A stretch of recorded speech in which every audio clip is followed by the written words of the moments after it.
I've got some pretty shocking news for you today. And I know this is going to absolutely blow your mind. You know, I've been following this story, and honestly, I'm still trying to wrap my head around it. Oh my goodness, Ryan. You're talking about Biden's pardons, aren't you? Like, I've been digging into this all week, and I just can't believe the scale of what we're seeing here. That's exactly it. Welcome, everyone, to another episode of Disruptarian Radio, where we're diving into what might be one of the most controversial moves by any president in recent history. Yeah, and you know what's really wild? We're talking about President Biden literally using his final hours in office to basically hand out pardons like they were party favors. I mean, the numbers we're looking at they're absolutely staggering. And it's not just the numbers that are shocking, it's who got these pardons. We're talking about family members, high-ranking officials, and some really controversial figures here. Right, and the timing of it all. Like, literally waiting until the last possible moment. I mean, there's so much to unpack here, and we're going to break it all down for our listeners today. So, let me hit you with these numbers because, they're absolutely mind-blowing. We're talking about 8,064 pardons. That's not a typo. That's the actual number. Oh my. Like, I had to double and triple check that number when I first saw it because, it seems completely unreal. And when you compare it to other presidents, it's just astronomical. Let's put this in perspective. Looking at recent presidents, George W. Bush issued about 200 pardons during his entire presidency. Obama, he did around 1,927. And even Trump, who people criticized for his use of pardons. He only issued like 1,737 pardons, but Biden just completely shattered all these records. The thing that really gets me is how this completely changes the whole landscape of presidential pardons. I mean, we're talking about more than 4 times the combined total of his 3 predecessors. You know what's really striking to me, Ryan? It's not just the sheer number, it's the systematic nature of it. Like, this wasn't just random clemency. This feels like a calculated move to shield specific groups of people. Exactly. And when you look at the pattern of who received these pardons, it starts to paint a pretty concerning picture. We're talking about an unprecedented use of presidential power here. And the thing is, these aren't just numbers on a page. Each one of these pardons represents, someone who's basically being given a clean slate, regardless of what they might have done. Now let's dive into some of the really notable figures who received these pardons. I mean, we're talking about some seriously high-profile individuals here, starting with Dr. Anthony Fauci. Oh yeah, and that's particularly interesting because, Fauci hadn't even been charged with anything when he received this pardon. It's almost like they were anticipating something, right? That's exactly what makes this so unusual. We've got preemptive pardons for people like Fauci, and then there's General Mark Milley, the former chairman of the Joint Chiefs of Staff, who was also facing some pretty intense scrutiny. And don't forget about the entire January 6th committee members, like all of them, including, people like Liz Cheney and Adam Schiff. The whole thing just feels very calculated. The timing is what really stands out to me here. These pardons came in the final hours of Biden's presidency, almost like a last-minute insurance policy. You know what's really striking to me? It's that, these aren't just random government officials.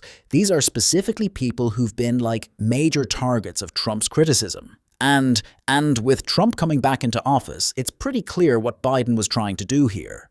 The implications are pretty serious when you think about it. We're essentially looking at a president using pardons as a shield to protect political allies from potential future investigations. Right, and what's really concerning is that this kind of creates this precedent where presidential pardons become like this political weapon. Like, you protect your team before the other side can come after them. But here's where things get even more controversial. Biden didn't stop at pardoning political allies. He actually went ahead and pardoned several family members, which is pretty unprecedented. Oh my gosh, yes. And And this is where it gets really interesting because, we're talking about his brother James and his wife Sarah, his sister Valerie, her husband John Owens, and even his brother Francis. Like the whole Biden family tree basically got pardons. The thing that really stands out to me is the Hunter Biden situation.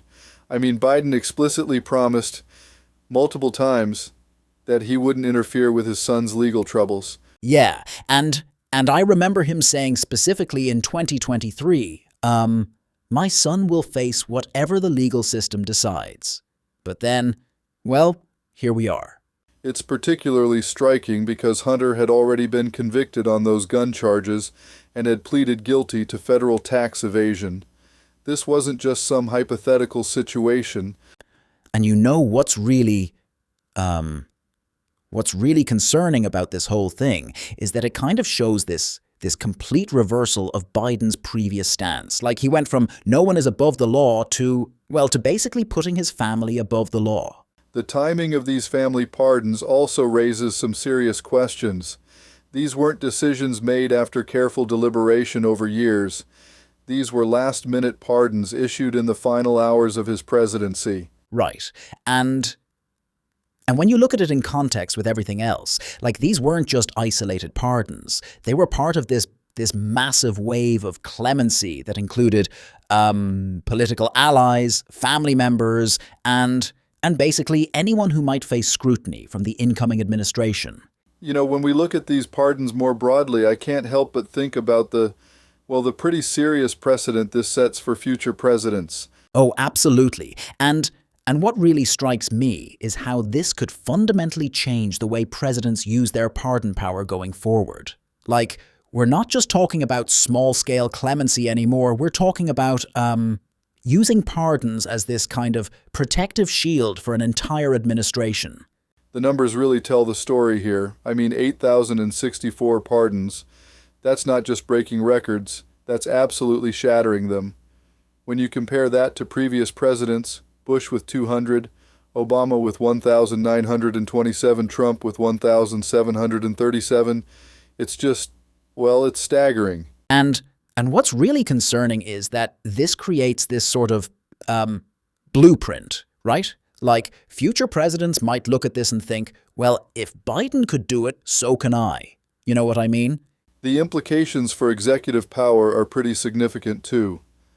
We're essentially looking at a situation where a president can protect not just themselves, but their entire circle from any future legal consequences. Right, and it's not just about the number of pardons or who got them.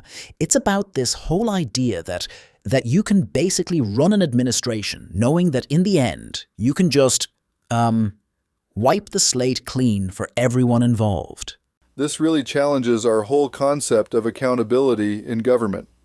If every administration can just pardon their way out of consequences, what does that mean for checks and balances? Exactly. And it's like we're setting up this system where the last few months of every presidency could just become this giant pardon spree. Like, it completely changes the dynamics of presidential power, don't you think? The public response to these pardons has been, it's been absolutely explosive, to put it mildly. I'm seeing reactions across the entire political spectrum, and they're pretty intense. Oh, yeah, and what's really fascinating is how divided these responses are. Like, Biden's supporters are trying to frame this as this protective measure, right? They're saying it's about shielding public servants from potential political persecution. I've noticed that too. They're particularly focused on the pardons for Dr. Fauci and the January 6th committee members, claiming these individuals needed protection from future politically motivated investigations. Right. And then on the other side, you've got critics who are just absolutely furious. They're saying this is like the biggest abuse of presidential power they've ever seen. And what's really interesting is that it's not just Republicans who are upset. That's a crucial point. We're seeing criticism from legal scholars, ethics experts, and even some traditional Democratic allies who are really troubled by the scope of these pardons. Yeah, and what's really striking is how many people are focusing on that whole family angle. Like the fact that he pardoned Hunter Biden after specifically promising not to That's really hit a nerve with a lot of people. The timing of it all has also drawn significant criticism. Many are viewing these last-minute pardons as a sort of, well, a desperate attempt to protect allies before leaving office. Absolutely. And you know what's really interesting? Some people are actually saying that this might end up damaging Biden's legacy even more than the actual controversies these pardons were meant to address. Like the cover-up becoming bigger than the crime. You know what I mean? You know, looking at the bigger picture here, I think we're seeing something that's going to have implications for years, maybe even decades to come. The precedent that's been set with these pardons is, well, it's pretty concerning. Yeah, and what really strikes me is how this might fundamentally change the way future presidents use their pardon power. Like, we're talking about over 8,000 pardons here, which is it's just absolutely unprecedented. The thing that keeps coming back to me is how this affects our system of checks and balances. When a president can essentially, well, create this kind of protective bubble around family members and political allies, it really challenges our whole concept of accountability. Exactly. And you know what's really troubling? It's like we might be seeing the beginning of a new normal where presidents just assume they can shield themselves and their inner circle from any consequences. That's pretty scary for democracy, right? Well, that brings us to the end of today's episode of Disruptarian Radio. Thanks for joining us for this deep dive into what's surely going to be one of the most discussed political events of 2025. Yes, and thank you all for listening. We'll be back next week with more analysis of the stories that really matter. Until then, keep questioning, keep thinking, and keep disrupting the narrative. On a sub note, we at Disruptarian Radio wish to thank you for your participation and support while we rebuild our media network. Now we have been unshackled by the recent decade of censorship and shadow banning, we are optimistic that we can rebuild this media network to its former glory and beyond. While we rebuild, we are using virtual voice actos, and we look forward to hosting guests in real life. Meanwhile, we look forward to chatting with you at our guest chat at disruptarian.com. Cheers.